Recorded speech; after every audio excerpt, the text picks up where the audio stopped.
you're up. How are you feeling? I'm fine. Listen, don't try anything like that again. Pain is scary, right? I'm alright. No more running away. I'm Laphicet. It's good to finally meet you properly, Eleanor. Yeah, likewise. Don't worry. If you try running, you won't get far. Once I've eaten your arms and legs, I merely need you alive to act as his vessel. Nothing more. That won't be necessary. I swore an oath before our duel. An oath grants power in exchange for a certain constraint. Mine was, if I lose, I will obey my opponent. Once put in motion, an oath cannot be broken by the one who swore it. I will keep my promise to you because I must. An oath, is it? In that case, I have a question for you. What does the Abbey plan to do with Innominat? To wipe out the demons, of course. We want to end the era of disaster, once and for all. And how exactly does the Abbey plan on wiping out the demons? Is Innominat going to wander the land, slaughtering them all? They never told me. Innominat's ritual is kept confidential even within the Abbey. All I know is that it involves Melchior. And it looks like the only way we'll figure out Innominat's true nature is by deciphering Laphicet's book. We'll have to track down Magulu's friend, the one who can read the ancient tongue. If we go to Isolt in Southgand, we ought to find some clues to her whereabouts. But first, we have to figure out where we are now. We need to find a settler or a village. Something. I'm surprised us chuckleheads even know our own names. Even the greatest scholars don't know everything at first. You can't get answers without asking for them. Fair enough. Hard to argue with that. I've never seen a Moloch quite like him. Eleanor, your job is going to be to protect Laphicet, even if it brings you into conflict with other exorcists. Because if you turn on me... I know. Like I said, I can't betray you. Listen, Laphicet. If she makes any strange moves, I want you to stop her immediately, okay? I don't think Eleanor is such a bad person. Besides, she's oath-bound to her promise. She's lying, obviously. That's only something you do if your life depends on it. Yep. An oath is an art that takes complex rituals and lots of hard work and time. Hardly worth the trouble, to be honest. I told you already. She wants to take you away from us. Women are creatures of deceit, boy. If you say so. She's right. Of course that goes doubly so for Velvet the Vengeful Villainess. Well, I won't deny it.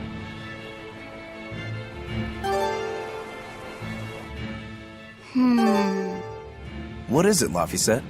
I was told that women's looks can be deceiving, but I'm not sure what I'm supposed to see. That's an age-old problem for men. You with me, Eisen? Aye. Women are fickle creatures at best. They lie as easily as they breathe, and men can never see through their deceptions. I totally feel you. Sounds like you've both been through hard times. The wounds women leave on a man's heart take longer to heal than a cut delivered by a sword. It's that bad? Beware a maiden's tears, boy, and guard yourself well. That's my advice to you. Beware tears and guard myself. Don't put any weird ideas into Laphicet's head, you two. They're just facts. If you fill his head with any more garbage, I'm eating both of you. Yes, ma'am. Yikes. The swordsman and the pirate having troubles with women? Ha! Well, women are nothing if not difficult. I've the deepest sympathy for you both. What do you think of the ladies' reactions? Well, Velvet won't eat either of you, and Magulu didn't seem sympathetic at all. See? Appearances can be deceiving. And it seems you've absorbed the lesson well. Right. I'm not like that, though. Huh? Yes, some women use their tears to manipulate others, but not all do, and I, for one, despise such duplicity. The women who did that to Eisen and Rokuro are just the extreme. Yeah, I can see how much you hate dishonesty, Eleanor. Huh? Yeah, that's right. Be a good example for the boy, then. so he doesn't end up like Rokuro and me. I intend to do just that, whether or not you ask it of me. Eleanor is a lot stronger than she appears.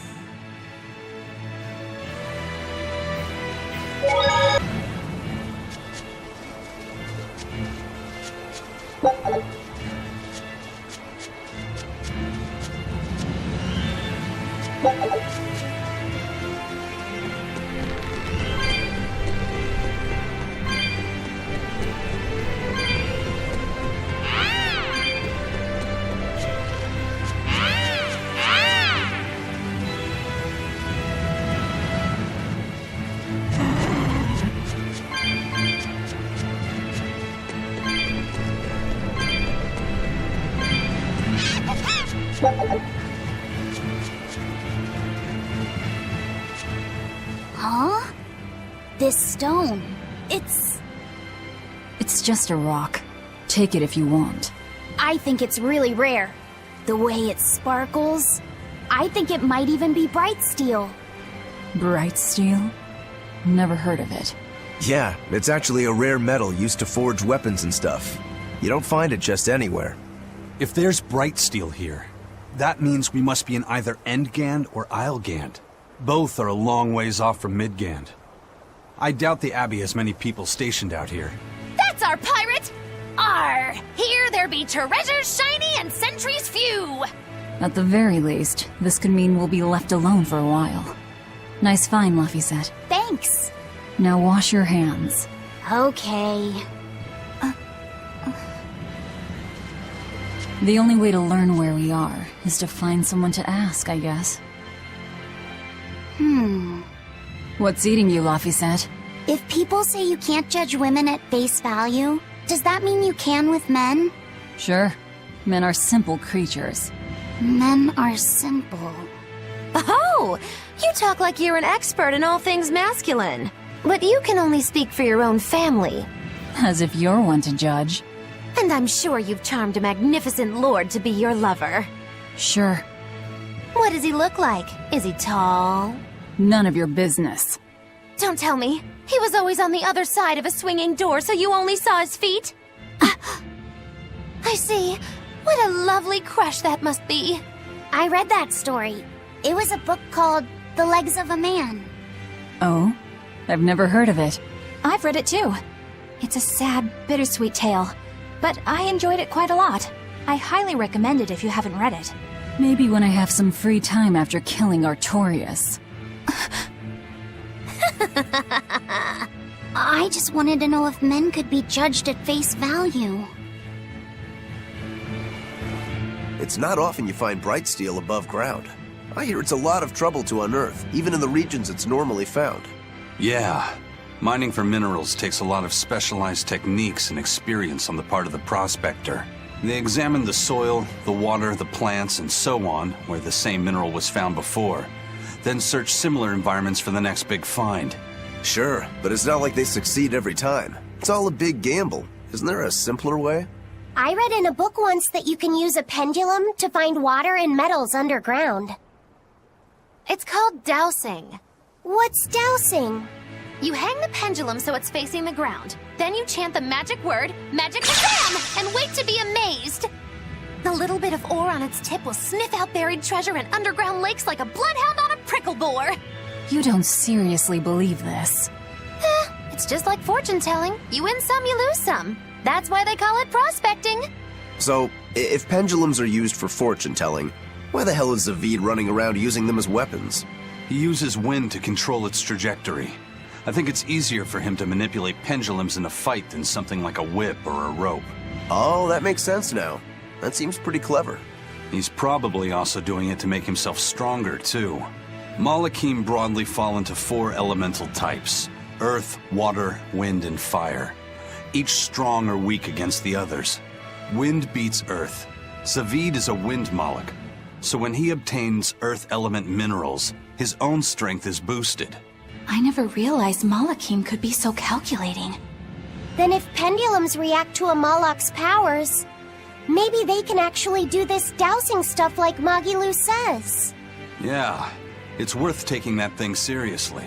Zavid might like to joke around, But when it comes to fighting, he knows full well just what he's doing. He puts an awful lot of thought into that weapon of his, if you ask me. You don't? I spare all my thoughts for my sweetheart. Yeah, right. You just like to cause trouble without putting much thought into anything.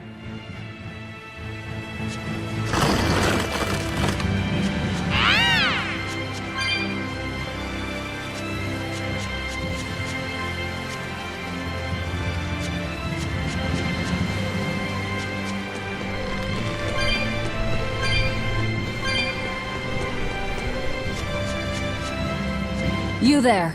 Got a moment?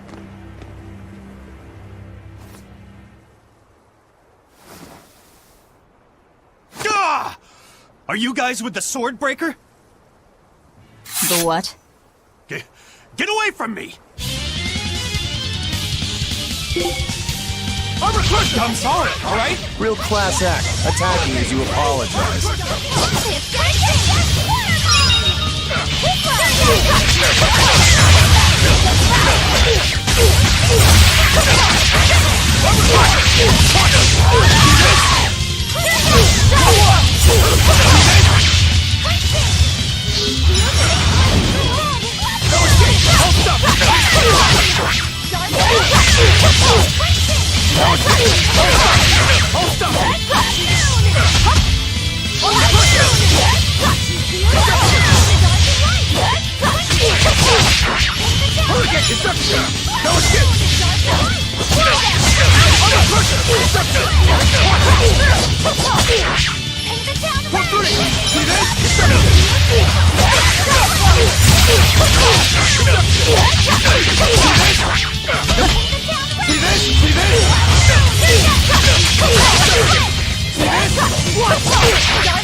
I'll finish this! I'll stop you! Eat it!